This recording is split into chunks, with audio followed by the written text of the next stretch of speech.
The results are in. We now have the official sales figures for Brian Stelter's new book about Fox News, Network of Lies, and the exact number of copies that he sold. Because in the publishing industry, all bookstores report to the Nielsen Rating Company the number of books that are scanned and sold through the Nielsen Book Scan division. And so those figures are public. And now we know how, as this Mediaite article reports, how lackluster the sales were. Actually, this headline is fake news. It should read, Brian Stelter's Fox News book, Network of Lies, has beyond pathetic and embarrassing sales figures in first week. In the weeks leading up to Thanksgiving weekend, former CNN anchor and media reporter Brian Stelter was nearly ubiquitous in the political media world, promoting his new book, Network of Lies, on various outlets, and even hosting a Tony and star-studded book party at the legendary Michael's in New York. And I must add that he was also welcomed back onto CNN, which was a very awkward interview, and they didn't address the elephant in the room that he got fired for being a laughingstock. But because he is the world's foremost expert on complaining about Fox News, CNN had him on to air his grievances and promote his book. Here we go. Are you ready for the big reveal? Unfortunately for Stelter and his publisher, Simon & Schuster, which is like the biggest publisher in the entire industry, the promotion and strong reviews have not yet, nor will they ever, turn into book sales. Less than 4,000 copies were sold in its first week. And let me tell you about a little secret about the book publishing world. With rare exceptions, virtually every book sells almost all of the copies that it's ever going to sell in the first week. Like 95% of the copies that are ever going to be sold for any particular book are purchased within the first week. And so that means that Brian Stelter may squeak out another 1,000 copies over the next month for Christmas, bringing him to a grand total of approximately 5,000 copies. Very few people noticed this failure, though, because I guess everybody has forgotten about Brian Stelter. But the Daily Caller noticed. Former CNN host Brian Stelter's new book about Fox News flops in its first week. I would add it's just a total flop. Sales are not going to pick up ever. Here's a much more accurate headline from the Gateway Pundit, which, by the way, has been blocked in the congressional office buildings. Congressman Matt Gaetz just made a statement saying that the website on the URL level has been blocked by the government's IT department. So he's going to start an investigation into that. But here's their headline. New book by former CNN host Brian Stelter is a big fat flop. And here's Congressman Matt Gaetz, one of the handful of actually respectable members of Congress, yesterday revealing that the government is now censoring the Gateway Pundit website. On the Gateway Pundit, a website that I read, they do breaking news, they do investigative reporting, they do opinion pieces, they publish op-eds. The Gateway Pundit is a great website. It's a great source for analysis and information and opinion. Well, we went back to harvest the clip to show you on this program from the Gateway Pundit, and I have breaking news for you. The United States House of Representatives has blocked access for congressmen and congressional staff to the Gateway Pundit. That's right. If you try to go to the Gateway Pundit, the website is blocked according to House of Representatives policy. So it's not just a glitch, not just a temporary outage.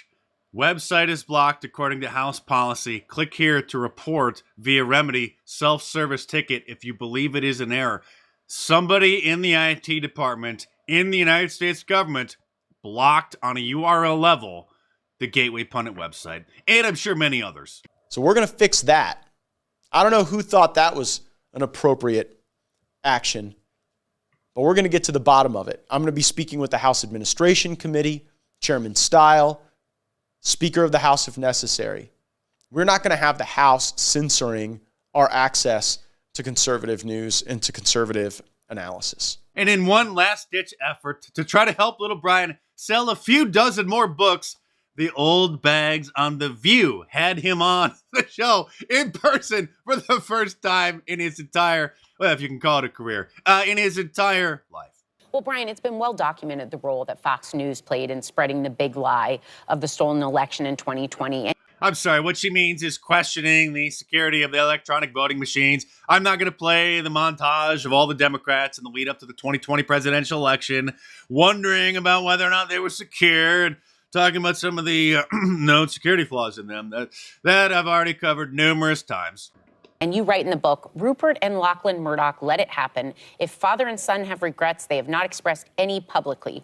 So what did you find out about why Fox, as you say, let it happen? Was it just to appease viewers? It's because nobody was in charge, and that's the really distressing thing to think about. At a television network, you want to have stars on screen, you want to have people behind the scenes producing and executives who are holding everybody responsible. But that just isn't how it works at Fox. I know at CNN, if I went on air and started lying about something, I would be held accountable. Well, that didn't happen at Fox. The opposite happened at Fox. They were actually encouraged to keep these stories going because, as you said, it's good for the ratings, good for the bottom line, and because nobody was in charge.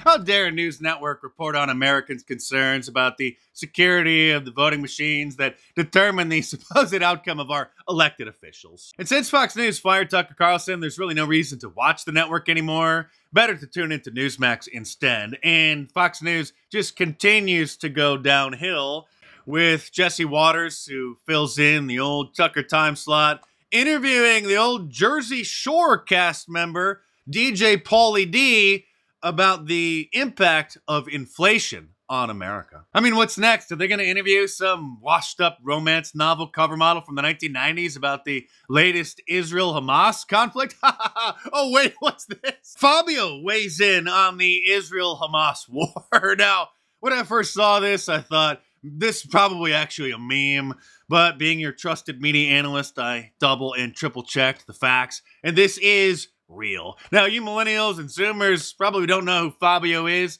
He had his 15 minutes of fame back in, I think, the late 1990s in some lame commercials, and I think he holds the record for the most number of covers on romance novels. And so, who better to have on to talk about the latest conflict in the Middle East than Fabio? A noted actor and a recognizable face to all of you is saying, you know, it is about time. Fabio, of course, the Italian-American actor, of course, very famous for being on so many book covers. I think almost 500 of them. I don't think anyone holds that record. Normally a very nice-looking guy who doesn't like to get into nasty, ugly political fights. But Fabio has had enough, kind enough to join us now. Good to see you, Fabio. Thank you. Great seeing you. You know, it's been so long, since to see you the last time. You look great. You look great. You know, you and I are about the same age. You look so much better, and it kills me. But that I don't want this to be about my ego. I do want to talk to you, though, that what got you upset, Fabio. You were seeing and hearing a lot of, stuff coming out of these pro-Palestinian rallies, and something got your goat. I don't know what it was, but you said enough, and you ripped Hollywood as a result that it should do more. Explain. Yes. So he's not even Israeli or Palestinian. He's Italian. He just tweeted about the conflict, and they just decided to have him on to talk about it. They might as well have Brian Stelter on, because that would make about as much sense. Oh, and I haven't even plugged my own book, which, in case you haven't heard, it did make it to number 4 on the Amazon bestseller list. So get some of your Christmas shopping done this weekend by ordering a bunch of copies of The War on Conservatives in paperback from Amazon.com. Not available in stores. And by the way, this weekend, save 20% off of any of my shirts from MarkDice.com by using the promo code TrumpClaws at the checkout. So Trump Claws is back, the classic sweatshirt, also available in a t-shirt. So head on over to MarkDice.com, get yourself a Wanted for President shirt, Trump's mugshot shirt, an Ultra MAGA shirt, or any of my awesome designs. All available in a t-shirt, long sleeve, and a hoodie, and a whole bunch of different colors as well. And this weekend, save 20% off by using the promo code TrumpClaws at the checkout. So head on over to MarkDice.com or click the link in the description below and check them out.